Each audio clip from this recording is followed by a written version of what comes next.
தனுசு ராசியில் தனுசு லக்னம் சார்ந்த நபர்களுக்கு பஞ்சமஸ்தானம்ங்கிறது பூர்வ புண்ணியஸ்தானம். பூர்வ புண்ணியஸ்தானத்தில் போய் சந்திரன் இருக்கார் அப்படின்னா அதிர்ஷ்டம்.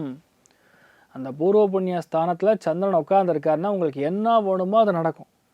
பஞ்சமஸ்தானத்தில் போய் உட்காந்துருக்கார் சந்திரன் கேத்து நட்சத்திரத்தில்னா சாட்சாத் நீங்கள் என்ன பிளான் பண்ணுறீங்களோ அது நடக்கும். தெய்வ அனுகிரகம் அவ்வளோ நன்னா இருக்குது.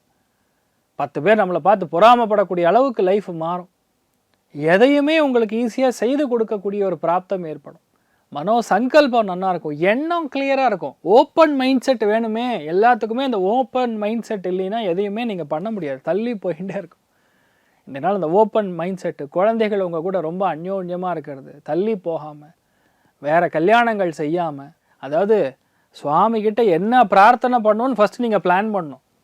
இந்த மாதிரி நாட்களில் என் குழந்தை நல்லா இருக்கணும், என் பையன் என் பொண்ணு நல்லா இருக்கணும், அவங்க ஃபேமிலி லைஃப் நல்லா இருக்கணும், எல்லாமே கரெக்டாக லைனில் அமையணும் அப்படின்னு சொல்லி நீங்கள் பிரார்த்தனை பண்ணிக்கணும். இந்த மாதிரி நாட்களில் சுவாமி வழிபாடு செய்வது, உபவாசம் செய்வது, விரதமிருந்து சுவாமியை வழிபாடு செய்வது பெரிய ஏற்றத்தை கொடுக்கும்.